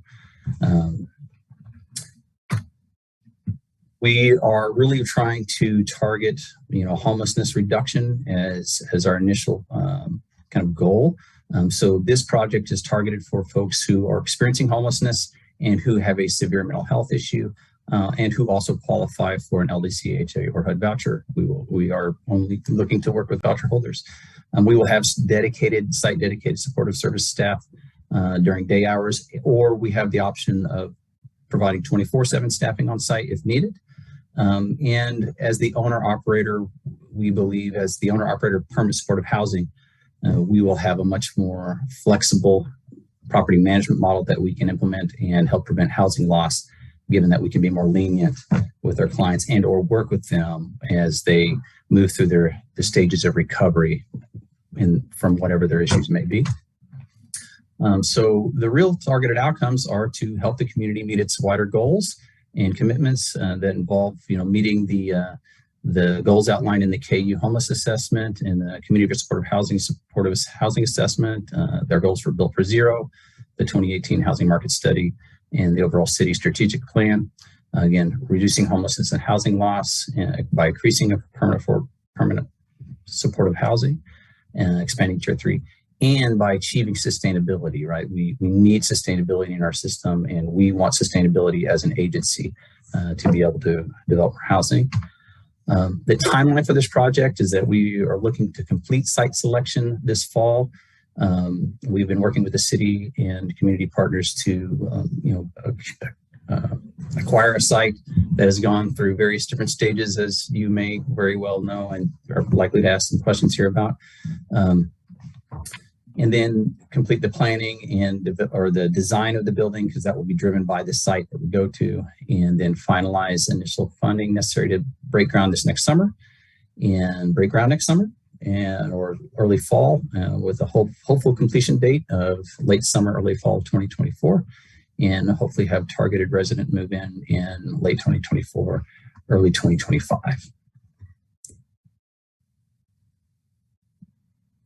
Any questions?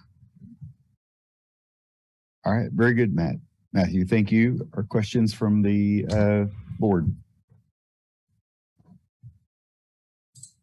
Yeah, Rebecca.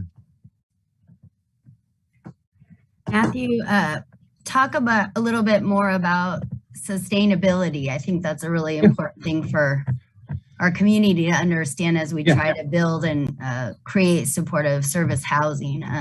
But you do say no or low income, and I know you mentioned vouchers would be part of that, but you know, talk about the other ways that you can get funding on what's inevitably higher housing costs to build supply and higher supportive service costs in the future.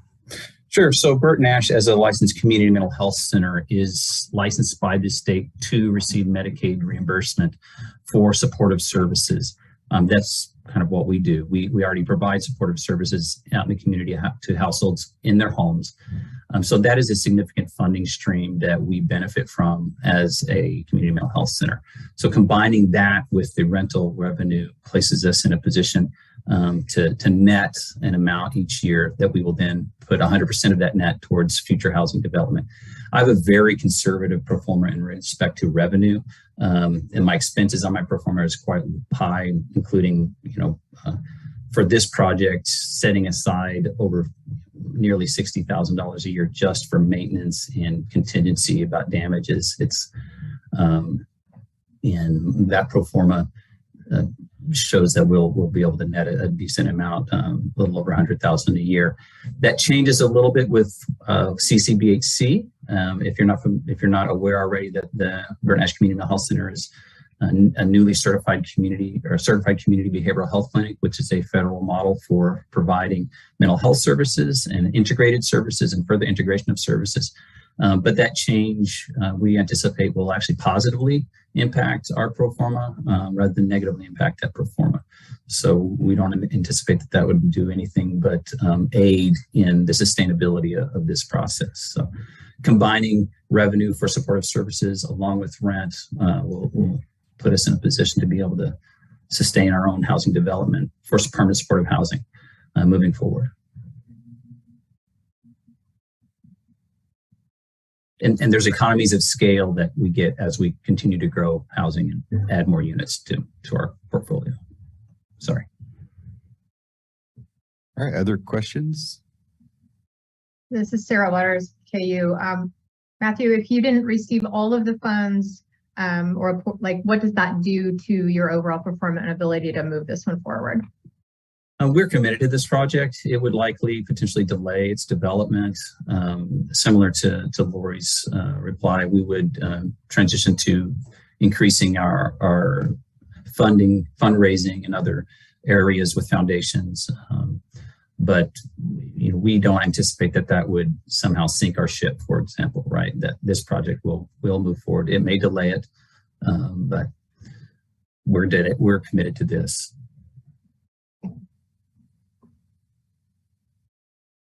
All right, Ron. Ron Gacious, Chamber Representative. Matthew, I know one component of your proposal is to create employment opportunities for the program participants. Where are you at in discussions with potential employers who might have an interest in locating with you? So we do want to increase employment opportunities for our clients and residents of the building. Considering the development around our initial partnership with the city to look at a downtown site, that has kind of changed what we're doing in respect to the site that we go to. We're likely not going to be downtown anymore, and we're likely not going to pursue that specific model. We operate a permanent, what's called supported employment program at Burt Nash. We have supported employment as a permanent part of our services and have for a long, long time. We will still offer supportive employment as a tier service that we provide to those residents. I just don't know in respect to having employment opportunities on site, if that's the direction we're going to go now, that we're not going to be downtown. So part of this process is that the site where we go will dictate some of that. Where we're located in the community will dictate some of that. We do have some meetings this week about potential other sites, but I don't want to speak before we have anything really developed in this venue about that. So we do have other sites that we're looking at. We also have some significant amount of staff space that we need to meet as an agency. Burt Nash is in a position in which we're growing rapidly, and we desperately need some new staff offices. So by not being downtown and transitioning to a different site, that has given us an opportunity to look at, well, maybe there's some staff office space needs that we can meet by including them in this project as well. But those are all staff who provide supportive services. We would be housing supportive service staff within that facility. Thank you. We're running right up on 10 minutes. So thank you, Matthew. Great presentation, good project. And we're going to move on to the next applicant. And we're going to bring back the Flint Hills Holdings, New Hampshire Street Lofts application. This is the last application we have to hear. This is Tony Kresnick. Can you hear me? Yeah. Yes, we can, Tony. Be careful what you wish for bringing me back. I'm having technology issues. I'm actually racing to my other office. So I appreciate you bearing with me here. Did you say I am the last presentation here? Yes, and we have about exactly 10 minutes. Okay. So, I am going to try to pull over here. I do apologize about not being able to get service earlier.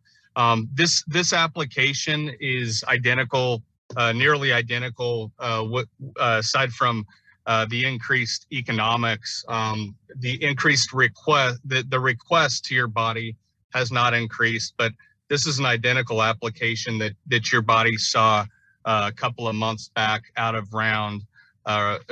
cycle round.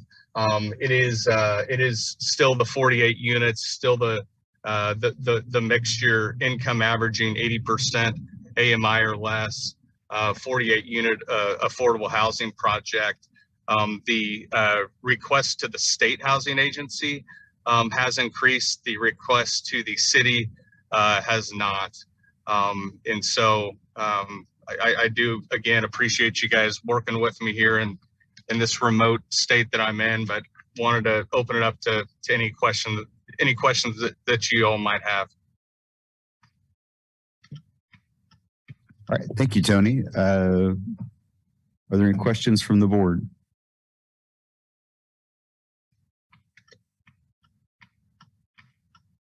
I think probably a lot of questions got answered when we spent a good amount of time on this project earlier this year.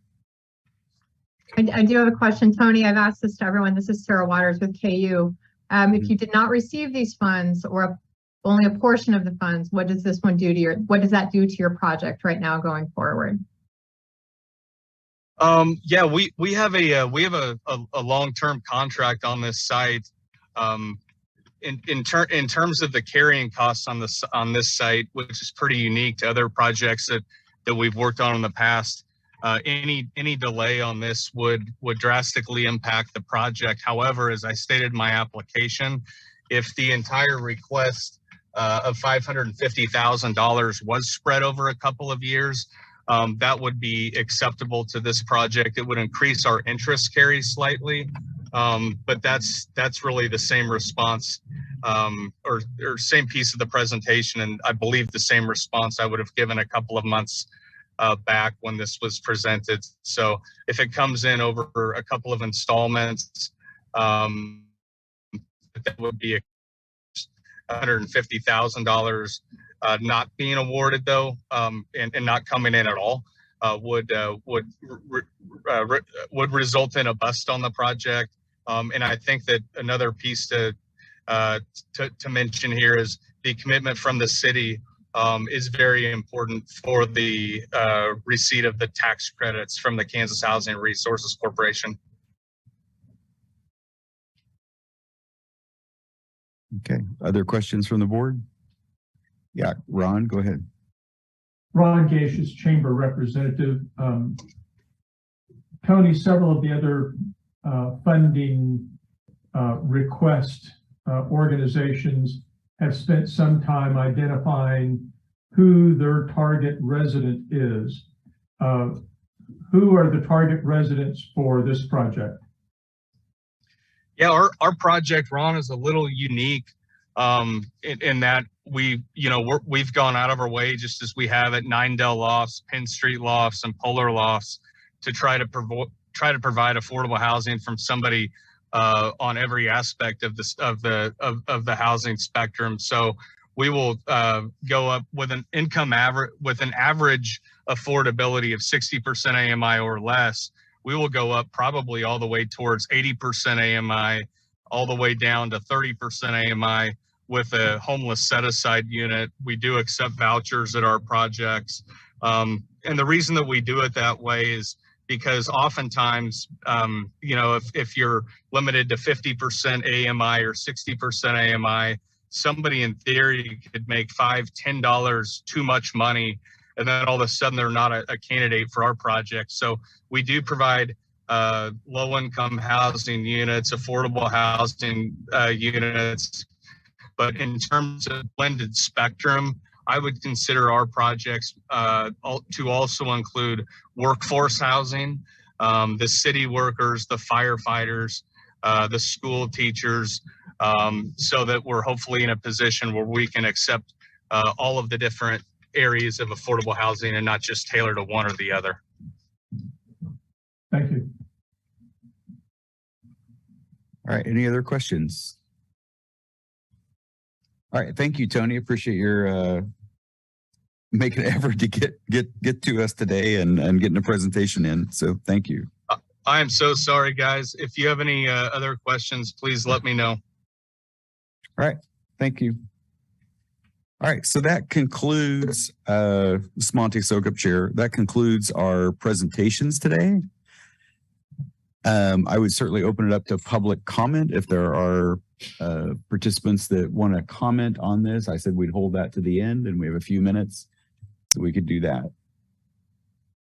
So I don't see anyone in the room. Is there anyone online that we're seeing with their hand up? Okay. Seeing none. Looks like one. Oh, Steve Ozark. Go ahead, Steve. Hi, all. Thank you so very much for all your work. You know, I sing off the same song sheet every time. I'm a bass player. And the base of this, for me, is the permanence of the work that you do with this sacred money. I think it's easy for everyone to call on the trust fund and call on you to solve all the problems of affordable housing. And I just remind us we're in year 5, I believe, of the process. So in 5 years, the community will be voting to continue this or not. And I think the basis of that will be on how much permanent work we've done to show we've moved the needle with $12 million or so for something that's permanently going to affect our community versus all the other needs. And I don't mean to make it a versus. I'm here to champion more funding about these needs across the board and outside of this body. But I think, again, just, I guess, stating the obvious to many, but just to put it back to the voters. In 5 years, they're going to look at what you decide today and how much of this is going to affect people 5 years from now, 10 years from now. That's what's going to keep the will of the community behind us and believing in us. Thank you very, very much. Thank you, Steve. Do we have any other commenters online that you see? Public. Leah Roseland, Affordable Housing Administrator. I don't see any other public comment. I couldn't hear you, Lee. Oh, I'm sorry. There's no other public. No other public. Okay. Thank you. So we're going to close open forum on that agenda item. We're going to move on to the second agenda item, which is consider calling a special meeting in October to address some things that we had to table over the last couple meetings, in particular the CIP application process.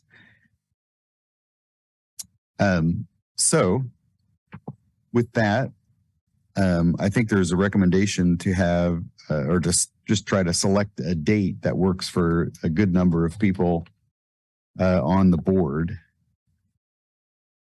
I know we've selected, I know that October, you're gonna have to help me, Leah, 28th is one option that a lot of people are available. Based on a poll of the members. Let me pull up my email. Maybe people could take a look at their This is calendar. Leah Roseland, Affordable Housing Administrator. According to the doodle poll, all AHAB members that completed the doodle poll are available on October 27th from 3 to 4 and from 4 to 5 p.m. And my recommendation was that if the AHAB does move to hold a special meeting in October, that the time be at 3:00 p.m. to allow for a little extra buffer time for those who would need to leave at 5. So the recommendation based on the doodle poll is to meet on the 27th from 3 to 4 with some possibility if we have to go over, we have a little bit of buffer time to do that. I'd like to make a motion that they have meet on October 27th at that time. All right, we have a motion on the floor. Do I have a second? Rebecca Buford, second. Okay. Or Tom. Tom can take Tom, this. we have Tom or Rebecca, we have our choice. Tom Allen, member Lee. Okay, so we have a motion and a motion and a second. Is there any discussion? All right, seeing none, we're gonna call the roll. Okay, Thomas Howe. Yes. Thomas Allen. Yes. Trent Santee. Yes. Shannon Reed. Yes. Rebecca Buford. Yes. Sarah Waters. Yes. Christina Gentry. Yes. Dana Ortiz. Yes. Ron Gacious. Yes. Monty Sokup. Yes. Motion passes 10-0. So we will see you here on the 27th at 4. And that moves us on to other new business. And we're going to try to wrap up very quickly here. Is there any other new business at the board? Anyone? Oh, Dana Ortiz would like to bring up something. Thank you. Dana Ortiz, Family Promise of Lawrence. I wonder if the October meeting could have some clarification on conflict of interest and such regarding something that Sarah mentioned early on in the process with involvement with some of these projects. None of these projects are projects that Family Promise brought to the table, but I would really like some city guidance on what, since we're all getting ready to do some evaluation of these, where we should recuse ourselves on these projects. Yeah. Thank you. So yeah, okay, I think we can add that and certainly try to bring some clarity to that. I know that's been an issue that's been troubling this board in particular, and I think other boards at the city or some other boards are struggling with the same issue. So we'll try to have a little bit of clarification at our next meeting. Moving on, any other new business? Okay, moving on to the calendar. I'm going to let you read the calendar for yourself. Probably the most notable thing is by the middle of next month, our recommendations are due. So continue to look at those applications, start filling out the matrix. Now that we've had the presentations, which I thought, you know, it's going to be a tough round to select because we had some really great projects and, you know, double the amount of requests that we have funding. So we all have our work cut out for us. With that, Leah? It Chair, appears that- yeah. It This appears for December and January that you have down there, elect 2023 affordable housing. Get that updated. And very quickly, this is Christina Gentry. I had a question about special meetings. I've never been to one as of yet for AHAB. Are they recorded? Are they also just given the same consideration as our public meetings are, as general public comment created, or is this a closed special meetings for just members? And also, will it be a hybrid environment? Would be my second question. Yeah. So that would, the meeting would be a public meeting, just like all of our other meetings and just like we're having right now. Does that clarify that? And what was your second question? I think probably can be answered in the email, but just kind of curious about our format. Will it be hybrid as well?